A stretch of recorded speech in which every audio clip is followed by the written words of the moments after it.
അവതാരകയായ മീനാക്ഷി സുധീർ വിവാഹിതയായി. കാർത്തിക് നായരാണ് അവരുടെ വരൻ. ചോറ്റാനിക്കര അമ്പലത്തിൽ വെച്ചായിരുന്നു വിവാഹം. കാർത്തിക് ഫോട്ടോഗ്രാഫറാണ്. നടിയും കൂടിയായ മീനാക്ഷി കാർത്തികിനെ കാണുന്നത് ഒരു ഫോട്ടോഷൂട്ടിൽ വെച്ചാണ്. ഇരുവരും 3 വർഷമായി പ്രണയത്തിലായിരുന്നു. ഇപ്പോഴാണ് വിവാഹത്തിലേക്കെത്തിയത്. മീനാക്ഷി അവതാരിക, നടി എന്നീ മേഖലയിൽ തൻ്റെ കഴിവ് തെളിയിച്ചിരുന്നു. ഇപ്പോൾ അവരുടെ വിവാഹ വാർത്തയാണ് കേൾക്കുന്നത്.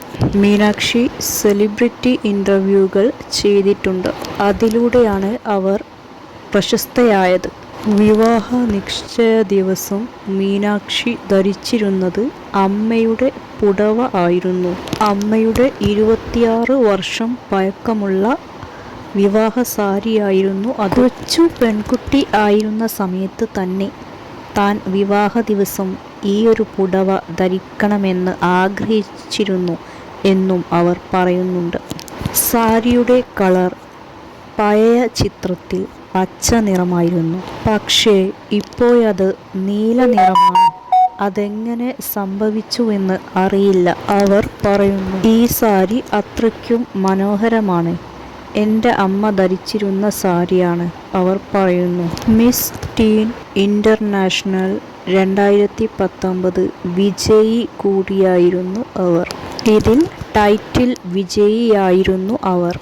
അവർ വിവാഹ സമയത്ത് ധരിച്ചിരുന്നത് സിമ്പിൾ സാരിയായിരുന്നു. കേരള സാരിയായിരുന്നു. നീണ്ട 3 വർഷത്തെ പ്രണയത്തിനൊടുവിലാണ് മീനാക്ഷിയും കാർത്തികും വിവാഹിതരാവുന്നത്.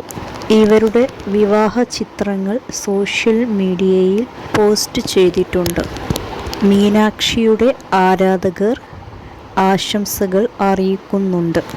വിവാഹത്തിന് മഞ്ജു ചേച്ചി വന്നിട്ടുണ്ട്. ആര്യ ബഡായിയും പങ്കെടുത്തിട്ടുണ്ട്. വിവാഹത്തിൽ സെലിബ്രിറ്റീസ് പങ്കെടുത്തിട്ടുണ്ട്.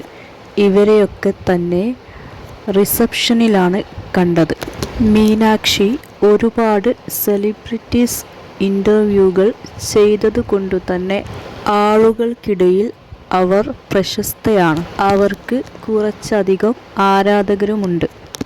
അവരുടെ വിവാഹ സമയത്തെ കോസ്റ്റ്യൂം, മേക്കപ്പ് എല്ലാം ആരാധകർ ശ്രദ്ധിക്കുന്നുണ്ട്.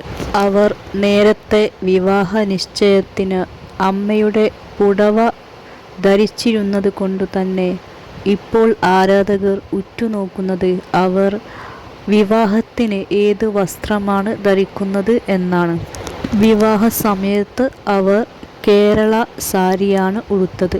റിസപ്ഷനിൽ മറ്റൊരു സാരിയാണ് ഉടുത്തത്. റിസപ്ഷനിൽ ചുവപ്പ് നിറമുള്ള സാരിയായിരുന്നു ധരിച്ചിരുന്നത്. പിന്നീട് കാർത്തികിൻ്റെ വീട്ടിലേക്ക് പോകുന്ന സമയത്ത് പച്ചയും ചുവപ്പും നിറമുള്ള സാരിയാണ് ധരിച്ചിരുന്നത്.